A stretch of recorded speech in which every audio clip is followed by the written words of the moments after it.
विद्यार्थियों, आज हम लोग अज्ञे की प्रसिद्ध कविता कलगी बाजरे की पर बातचीत करेंगे। इस बातचीत की शुरुआत में मैं किसी विद्वान की एक प्रसिद्ध उक्ति को या कथन को आपके सामने रखना चाहता हूँ। इस कथन से कविता को समझने में मदद मिलेगी और वो कथन है कि कविता की जैसी प्रकृति है वह कुछ भी केंद्रित नहीं रहने देती। आप बात शुरू करते हैं चिड़िया पर, लेकिन वह तो आकाश से होते हुए आखेटक तक पहुंच जाती है और संस्कृति की किवाड़ पर अपनी चोंच से चोट करने लगती है। मूल बात यह है कि किसी भी कविता का कोई भी केंद्रीय भाव या किसी भी कविता का कोई नियतजन्य अर्थ नहीं होता। वह अपनी अर्थ प्रक्रिया में, संप्रेषण प्रक्रिया में, अपने भावबोध में इस कदर जनतांत्रिक होती है कि उसकी एक से ज़्यादा अविश्वसनीय व्याख्याएं संभव हैं। एक दूसरा सवाल ये है कि कविता अगर एक किले की तरह है, कविता अगर एक दुर्ग की तरह है बंद, तो कविता में प्रवेश कहाँ से हो? यानी कविता का प्रवेश द्वार क्या है? कविता का प्रवेश द्वार कवि की भाषा है, कवि के विचार हैं, कवि की अनुभूति है या उसका समय है। कविता के साथ पाठकी रिश्ते का प्रस्थान बिंदु क्या है? ये बहुत महत्वपूर्ण बिंदु है, बहुत महत्वपूर्ण विषय है। और इस विषय पर अज्ञे जी ने स्वयं एक वक्तव्य दिया है। वो वक्तव्य मैं आपके सामने रख रहा हूँ। वक्तव्य है कि किसी भी समय की कविता को समझने के लिए यह अत्यंत आवश्यक है कि हम जानें कि काव्य अभिव्यक्ति से भी अधिक संप्रेषण है और संप्रेषण की स्थितियों के संदर्भ में ही यह पड़ताल करें कि कविता क्या है। संप्रेषण की स्थितियों को समझे बिना काव्य का मूल्यांकन तो दूर, सही अर्थ ग्रहण भी नहीं हो सकता। उसका कथ्य भी ठीक ठीक नहीं पहचाना जा सकता।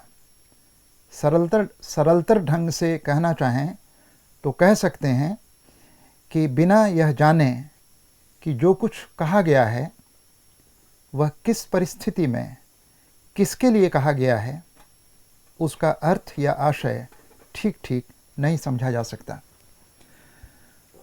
हरी घास पर क्षण भर कविता पर जब हम विचार करते हैं तो इसके बहुत सारे वैचारिक सूत्र और संदर्भ हैं। मसलन कि इस कविता को अज्ञे के नए सौंदर्य बोध के संदर्भ में व्याख्यायित किया जा सकता है, या यह कविता सौंदर्य के जो परंपरागत उपमान हैं उन उपमानों के बरक्स नए अनुभव, नई अनुभूति को धारण करने वाले नए उपमानों की प्रस्तावना की कविता है। ये कविता प्रेम और अभिव्यक्ति के संबंधों की कविता है, या यह कविता की एक नई भाषा या कविता के एक नए प्रस्थान की ओर संकेत करती है। ये बहुत सारे बिंदु हैं जिन पर इस कविता के माध्यम से हम बातचीत कर सकते हैं। लेकिन सबसे पहले इस कविता का जो पाठ है, पाठ क्या कहता है? क्योंकि कविता में एक जो अर्थ है वो मूलतः औसतन पाठ की सतह पर होता है और बाकी उस कविता के अर्थ की अपनी परतें होती हैं। इसलिए सबसे पहले आइए हम चलते हैं इस कविता की सतह पर, जो कविता मूलतः अभिधा में कुछ कह रही है। इसलिए कविता के अभिधात्मक पक्ष पर विचार करने के बाद हम इसकी तहों में और इसकी जटिलताओं में उतरने की कोशिश करेंगे। कलगी बाजरे की कविता अज्ञे की प्रतिनिधि कविताओं में से एक है और आप सभी जानते हैं कि अज्ञे की बहुत सारी महत्वपूर्ण कविताएं अवधारणात्मक कविताएं हैं।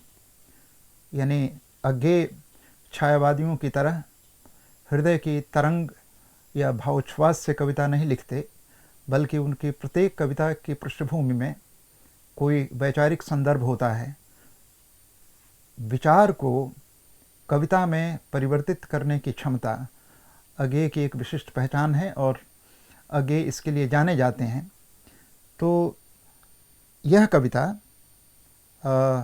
अज्ञेय की प्रतिनिधि वैचारिक कविताओं में से एक है। इस कविता में अज्ञेय अपनी प्रेमिका की तुलना सौंदर्य के परंपरागत प्रतिमानों से करने की बजाय नितांत नए दो उपमानों से करते हैं, जिसमें एक हरी बिछली घास है और दूसरी कलगी बाजरे की है। अज्ञेय के हिसाब से ये दोनों चीज़ें सादगी के सौंदर्य से या सादगी के सौंदर्य का प्रतिनिधित्व करती हैं। इसलिए प्रेमिका का जो सौंदर्य है, उस सौंदर्य को निकटता से महसूस करने में हरी बिछली घास और कलगी बाजरे की ये दोनों अपेक्षाकृत अधिक नज़दीक हैं, अधिक सहायक हैं, अधिक सारगर्भित हैं। कविता शुरू होती है यहाँ से, हरी बिछली घास दोलती कलगी छरहरे बाजरे की। कवि अपनी प्रेमिका को हरी बिछली घास कहना चाहता है या हवा में डोलती हुई बाजरे की कलगी। ये कविता एक तरह से संवाद में चल रही है और कवि इस बात से अवगत है कि प्रेमिका का सौंदर्य बोध परंपरागत है। वह परंपरागत सौंदर्य बोध को बदलकर नए सौंदर्य बोध की प्रस्तावना करता है, क्योंकि न केवल सौंदर्य के प्रतिमान बदले हैं बल्कि संबंधों की प्रकृति में भी बदलाव आया है। तो आगे जो कविता की पंक्तियां हैं वो इस तरह हैं। अगर मैं तुमको ललाती सांझ के नभ की अकेली तारिका अब नहीं कहता, या शरद के भोर की निहार न्यायी कुई टटकी कली चंपे की वगैरह, तो नहीं कारण कि मेरा हृदय उथला, या कि सूना है, या कि मेरा प्यार मैला है। आप देखेंगे कि इस कविता में जो शब्द आ रहे हैं, निहार, कुई, उथला, सूना, ये मोटे तौर पर परंपरागत सौंदर्य की प्रक्रिया में आने वाले शब्द हैं। अज्ञेय कहते हैं कि अगर मैं तुम्हें ढलते सूरज की किरणों से लाल होती हुई सांझ के आकाश में अकेली तारिका अब नहीं कहता, या शरद के कोहरे में निहाई हुई कमलनी, या फिर चंपे की खिलती हुई ताजी कली वगैरह, तो इसका अर्थ नहीं है कि मेरा हृदय भावना शून्य है, या मेरा प्यार उथला है, या बासी पड़ गया है, या पुराना पड़ गया है, बल्कि केवल यही कि ये उपमान मैले हो गए हैं।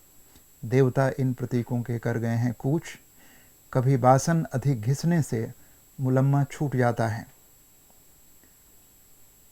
देवताओं के कूच कर जाने का अर्थ है कि इन प्रतीकों की शक्ति, उनकी रहस्यात्मकता और उनकी पवित्रता जा चुकी है।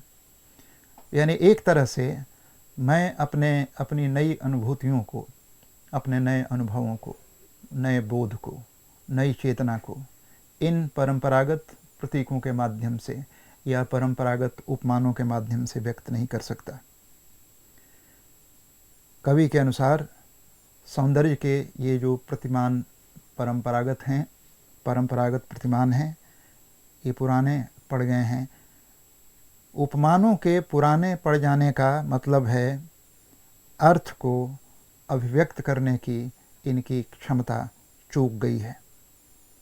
उदाहरण से उन्होंने बताया कि जिस तरह बर्तन को बार बार घिसने से उसकी चमक चली जाती है, उसकी आब चली जाती है, उसका सौंदर्य खत्म हो जाता है, उसी तरह से निरंतर प्रयोग से,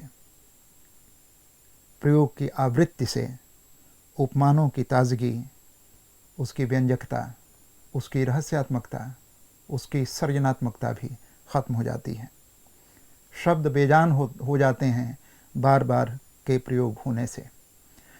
उदाहरण के लिए अगर आप पूरे रीतिकाल को देखें तो रीतिकाल में सौंदर्य के सभी उपमान या सौंदर्य के सभी प्रतिमान इस कदर जड़ हो गए थे कि रीति मुक्त कवियों को उस काव्यधारा से, जिसे हम रीति कविता कहते हैं, उससे विद्रोह करना पड़ा और उन्होंने ब्रजभाषा का प्रयोग करते हुए भी भाव और उपमान के स्तर पर नई व्यंजनाएं और कविता के नए प्रस्थान बिंदुओं की तलाश की। उन्होंने कविता को अपने ढंग से कहा। घनानंद ने कहा कि रीतकाल का रचनाकार लोगों के लिए कविता बनाता है, लेकिन कविता स्वयं मुझे बनाती है। यानी एक तरह से कविता ही कवि की सर्जक है। ये वो बिंदु है जो एक तरह से रीत से अलग करती है रीत मुक्त कवियों को। तो मध्यकाल का रीतिकाल है, उसी में आप देख सकते हैं कि रूढ़ प्रतिमानों, काव्य शैलियों, भावबोध की आवृत्ति के खिलाफ एक असंतोष दिखाई पड़ने लगता है। यहाँ भी आप देखते हैं कि अज्ञेय के पीछे जो पूर्ववर्ती परंपरा है, जिसमें ख़ास तौर पर छायावाद है, और छायावाद के उपमान और उसके प्रतीक और उसके बिंब में भी वो ताजगी नहीं थी। वो अपने समय के यथार्थ को, या वो अपने समय के अनुभव की आँच को, या वो अपने समय के सच को कहने में पूरी तरह से असमर्थ हो गए थे। इसीलिए अज्ञेय को ये महसूस हुआ कि नए भावबोध के लिए, नई अनुभूति के लिए, मानवीय संबंधों के बनते हुए नए सच के लिए, या इतिहास के दबाव से उभरती हुई नई सच्चाइयों को रेखांकित करने के लिए ये जो परंपरागत उपमान हैं सौंदर्य के, ये पर्याप्त नहीं हैं। इनकी चमक बार बार इस्तेमाल करने के कारण ख़त्म हो गई है, इनकी ताजगी ख़त्म हो गई है, इनकी अर्थ ऊष्मा बुझ गई है। इस तरह तारा, कुमुदनी, चंपे की कली इत्यादि का सौंदर्य के उपमान और प्रतीक के रूप में इतना प्रयोग किया जा चुका है कि इनका नयापन नहीं रह गया है। इसलिए रचनाकार इस अपनी प्रेमिका की तुलना घास या बाजरे से करना चाहता है। लेकिन एक संकट ये है कि कवि नए उपमानों के माध्यम से क्या अपने अनुभव को या अपनी अनुभूति को संप्रेषित कर पाएगा, ये एक शंका है रचनाकार के मन में। और इसलिए वह पूछता है, मगर क्या तुम नहीं पहचान पाओगी, तुम्हारे रूप के तुम हो निकट हो इसी जादू के, निजी किस सहज गहरे बोध से, किस प्यार से मैं कह रहा हूँ, अगर मैं यह कहूँ बिछली घास हो तुम, लहलहाती हवा में कलगी छरह रहे बाजरे की। कई दृष्टियों से कविता का यह अंश बहुत विचारणीय और महत्वपूर्ण है। पहला बिंदु तो ये है कि संबंधों में भाषा की सजावट महत्वपूर्ण है या अनुभूति की ईमानदारी। अज्ञेय अनुभूति की ईमानदारी को भाषा की सजावट से अधिक महत्वपूर्ण मानते हैं। भाषा जब बहुत परंपरागत हो जाती है, सजावट जब बहुत व्यावसायिक हो जाती है, तो उसमें संबंधों का ताप या उसकी ताजगी नहीं रहती। अज्ञेय का मानना है कि भाषा से अधिक महत्वपूर्ण है वह भाषा जो व्यक्त नहीं है, बल्कि जो संबंधों के ताप में है, संबंधों की ऊष्मा में है, जो संबंधों के अनकहेपन में है। इसलिए संबंध की गहराई या संबंध का अनकहापन अधिक महत्वपूर्ण है एक सजी हुई भाषा में चीज़ों को कह देने के। इसलिए अज्ञेय ने कहा कि जब मैं तुम्हें हरी बिछली घास या कलगी बाजरे की कह रहा हूँ, तो ये मैं मानता हूँ कि ये परंपरागत सौंदर्य के प्रतिमान नहीं है, लेकिन मैं तुम्हें इसी रूप में महसूस करता हूँ, घास और कलगी बाजरे की तरह सहज, प्राकृतिक, अकृत्रिम। अगर मैं तुम्हें सहज, अकृत्रिम और नए सौंदर्य के प्रतिमान और प्रतीक के रूप में ग्रहण कर रहा हूँ, तो क्या यह बात तुम तक संप्रेषित नहीं होगी? क्या तुम मुझे भाषा के बजाय मेरी भावनाओं की गहराई या मेरी भावनाओं की ताजगी से संवाद नहीं कर पाओगी? ये मूल बात कहने की कोशिश आगे कर रहे हैं। इसलिए जब कहते हैं कि मैं तुम्हें हरी बिछली घास और बाजरे की कलगी कह रहा हूँ, तो तुम्हें देखना चाहिए कि मैं कितनी आत्मीयता से, कितनी निजता से, कितनी हृदय की गहराइयों से बात मैं कह रहा हूँ, कितने प्यार से मैं कह रहा हूँ। इसलिए यह जो मेरा संबोधन है, यह सौंदर्य के आयातित प्रतिमानों से संचालित या व्यवस्थित न होकर, ये मेरी अनुभूति की ऊष्मा और अनुभूति की निजता से पैदा हुआ संबोधन है। क्या मेरे इस संबोधन की नवीनता को तुम समझ नहीं पाओगे अगर मैं कहता हूँ कि तुम कलगी बाजरे की हो या हरी बिछली घास हो? मुझे लगता है कि हरी बिछली घास या कलगी बाजरे की, जो आसमान की नीलिमा में हवा में नाच रही है, हवा में डोल रही है, वह तुम्हारे सौंदर्य के अधिक निकट है। तुम्हारे सौंदर्य की निकटता या तुम्हारा सौंदर्य सहजता में है, तुम्हारा सौंदर्य कृत्रिमता में नहीं।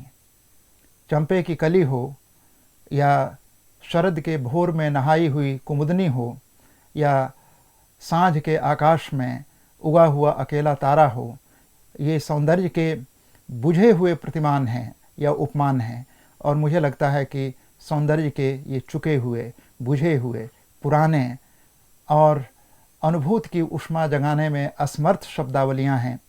इसलिए मैं तुम्हें एक नई शब्दावली दे रहा हूँ, मैं तुम्हें एक नया उपमान दे रहा हूँ, और यह उपमान हरी बिछली घास का है या यह उपमान कलगी बाजरे की है। इन उपमानों में मेरी अनुभूति है और तुम सौंदर्य के इन नए, ताज़े, टटके उपमानों के अधिक करीब हो। क्या तुम इस बात को समझ नहीं पाओगी? और इसके बाद कविता शहर पर आती है, शहर की ज़िंदगी पर, शहर की एकरस ज़िंदगी में, यांत्रिक ज़िंदगी में, शहर की मशीनी ज़िंदगी में जो नए प्रकार के मानवीय संबंध है, जो नए प्रकार का सौंदर्य बोध है, उसमें किस हद तक कृत्रिमता है, उस कृत्रिमता की तरफ, उस बासीपन की तरफ कविता मुड़ती है। और आगे लिखते हैं, आज हम शहरातियों को पाल तो मालंच पर समरी जूही के फूल से, सृष्टि के विस्तार का, ऐश्वर्य का, औदार्य का, कहीं सच्चा, कहीं प्यारा एक प्रतीक बिछली घास है, या शरद की सांझ के सुने गगन की पीठिका पर डोलती कलगी अकेली बाजरे की। मालंच फूलों के बगीचे को कहते हैं। यहाँ घास और बाजरा को शहरी सभ्यता और समूची सृष्टि से जोड़कर देखा गया है। यानी जो घास और बाजरा है, ये मूलतः जो शहर की बनावटी कृत्रिम जिंदगी है, उसके विपक्ष में रखा गया है। शहर में रहने वाले लोग फूलों के बगीचे में जूही का जो सवरा हुआ फूल लगाते हैं, उसमें कृत्रिमता है, उसमें वह सौंदर्य नहीं है, उसमें वह शोभा नहीं है, उसमें वह सहजता नहीं है। उसकी तुलना में प्रकृति के विस्तार में और प्रकृति की सहजता में यह जो बिछी हुई घास है या फिर जो बाजरे की कली है, वह अधिक नज़दीक है सौंदर्य की, शोभा की। उसका जो खुलापन है, उसका जो सच्चापन है, वह घास या बाजरे की कली वह सौंदर्य के संबंधों के अधिक निकट हैं। इस तरह से यह जो नया सौंदर्य बोध है, जिसकी प्रतीक बिछली घास और बाजरे की कलगी है, ये प्रेम और सौंदर्य के नए उपमान हैं और ये नए उपमान मानवीय संबंधों के बदलाव के सूचक हैं। वह रचनाशीलता के नए संदर्भों के साक्षी हैं। इसलिए रचनाकार कहता है कि ये जो शरद की सांझ के सुने गगन की पीठिका पर डोलती कलगी अकेले बाजरे की है, या फिर जो बिछली घास है, यह संबंधों के, सौंदर्य के और आत्मीयता के अधिक नज़दीक है। इसीलिए मैं तुम्हें कली या भोर का तारा या सांझ का तारा या फिर ओस में नहाई हुई कली की तुलना में मुझे ये उपमान ज़्यादा बेहतर लगते हैं। इस तरह से ये दोनों, यानी घास और बाजरे की कलगी, ये दोनों प्रकृति के माध्यम से लोक संपृक्ति को सूचित करते हैं और इसमें अगेय के सौंदर्य बोध का एक रुझान दिखाई पड़ रहा है। और मोटे तौर पर हम जानते हैं कि अगेय को मध्यवर्गीय संवेदना का कवि कहा जाता है, अगेय को आभिजात्य कवि कहा जाता है। अगेय में शहरीपन की झलक बहुत गहरी है, लेकिन हम पाते हैं कि अगेय की जो रचनाशीलता है वो शहरीपन के बजाय लोक जीवन को, लोक प्रकृति को, लोक के भूगोल को या लोक सौंदर्य को अधिक महत्व देती है। इस अर्थ में यह कविता अगेय की काव्यानुभूति की उस बनावट की तरफ संकेत करती है जिसमें आभिजात्य और शहरी जीवन की तुलना में लोक जीवन और ग्राम्य प्रकृति और ग्राम्य जीवन की प्रधानता है। अगेय इस कविता के अंत में ये कहते हैं कि और सचमुच इन्हें जब जब देखता हूँ, यह खुला वीरान संस्कृत का घना हो सिमट आता है और मैं एकांत होता हूँ समर्पित। शब्द जादू हैं मगर क्या यह समर्पण कुछ नहीं है। इन पंक्तियों में अगेय ने घास और बाजरे को सृष्टि के समूचे विस्तार से जोड़ा है। अगेय कहते हैं कि इन्हें जब जब मैं देखता हूँ, यानी बिछली घास को और बाजरे की कलगी को, मुझे सृष्टि का खुलापन और उसकी आत्मा में व्यापकता के दर्शन होते हैं। इन्हें जब देखता हूँ तो सृष्टि का खुलापन और जो वीरानियत है प्रकृति की, वह मुझे घेरती है। उन क्षणों में जब मैं प्रकृति के बीच में होता हूँ, उन क्षणों में जब मैं प्रकृति के सौंदर्य की अनुभूति में डूबा होता हूँ, कोलाहल पीछे छूटता है और शेष रहता है एक अभिमंत्रित जादुई एकांत। इस एकांत में मैं सृष्टि की उन्मुक्तता को, संगीत को, सौंदर्य को महसूस करता हूँ और महसूस करने के उन्हीं क्षणों में तुम मेरे सामने होती हो।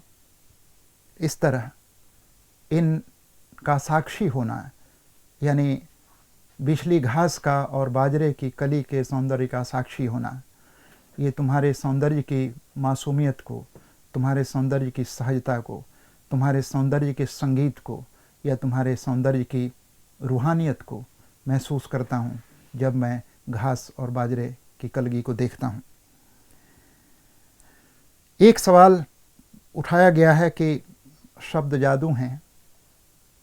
इसमें कोई शक नहीं है कि शब्दों का एक अपना जादू है, शब्दों का एक अपना सौंदर्य है। शब्दों में हम रहते हैं, शब्दों से जीवन चलता है। इसलिए शब्द का एक अपना करिश्मा है। शब्द में ही संसार बसा हुआ है। शब्दों में हम सांस लेते हैं, बोलते हैं, सोचते हैं, जीते हैं, संबंध बनाते हैं, संबंध टूटते हैं। लेकिन शब्द क्या स्त्री और पुरुष के संबंधों के सबसे सुंदर अध्याय के प्रतिनिधि हो सकते हैं? यह एक सवाल है। शब्द जादू हैं, मगर क्या यह समर्पण कुछ नहीं है?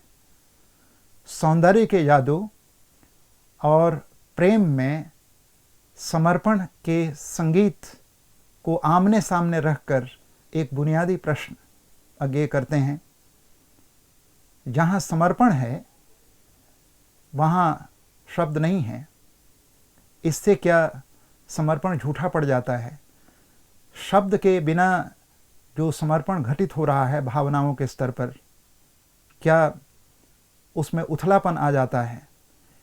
क्या संबंध के हर अनुभव को, संबंध की हर अनुभूति को भाषा में व्यक्त किया जा सकता है, या भाषा में व्यक्त करना ज़रूरी है?